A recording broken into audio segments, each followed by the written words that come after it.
Welcome back to DBL. We've got our very own Dr. Coley joining us. And believe it or not, more than 15 million people, about 6% of Americans, have reported now taking weight loss drugs.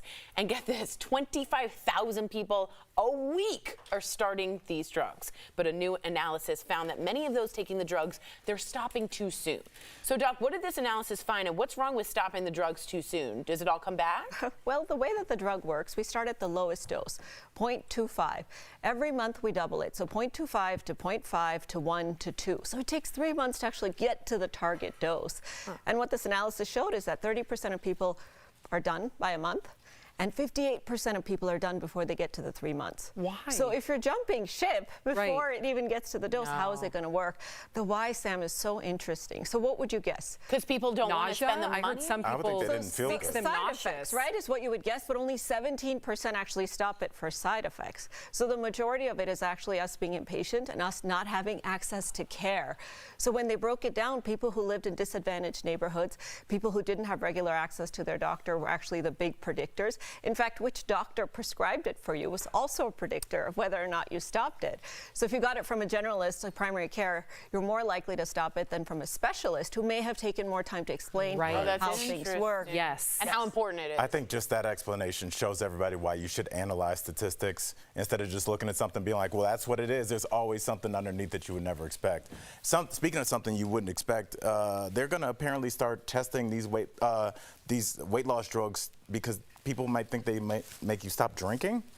Amazing data. So when they were doing the clinical trials for diabetes and obesity, they found anecdotally people started saying, well, I don't feel like drinking as much. I don't feel like vaping.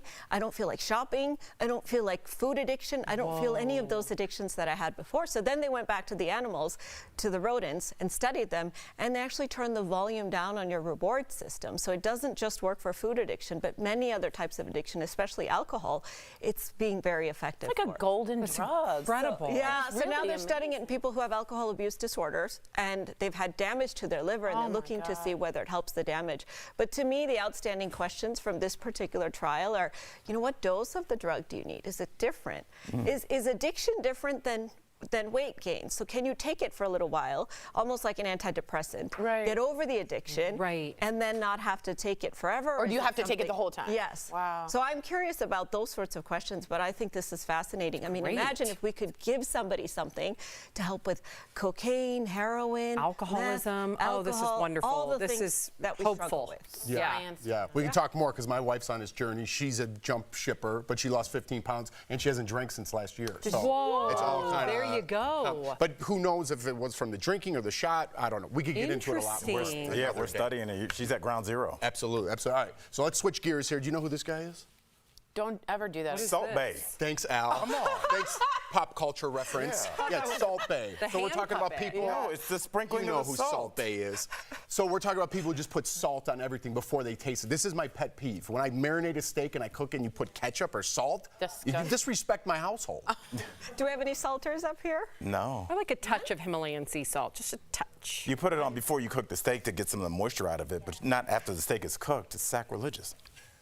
What do we think, Doc?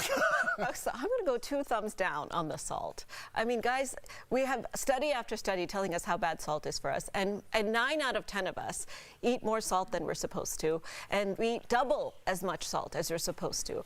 And so this study found that if you regularly add salt, whether it's Himalayan salt, Sam, or any other type of salt, it's associated with a 41% higher risk of gastric cancer. Dang. Whoa. What if you just do a touch? I'm pretty good at just going. I don't even do a full circle. I don't even do a full crunch. Just a. So is it all just in your head then?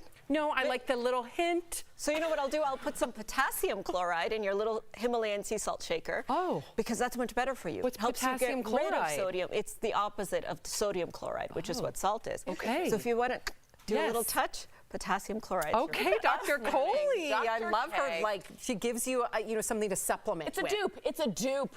It's a dupe. A dupe. Something to substitute. Thank you so much for joining us today, Dr. Coley. DBL Nation, follow Dr. Coley on social media at PyleColeyMD. Also, be sure to subscribe to her YouTube page and check out her podcast, Heart of Medicine, wherever you listen to your podcasts. We'll be right back. No salt.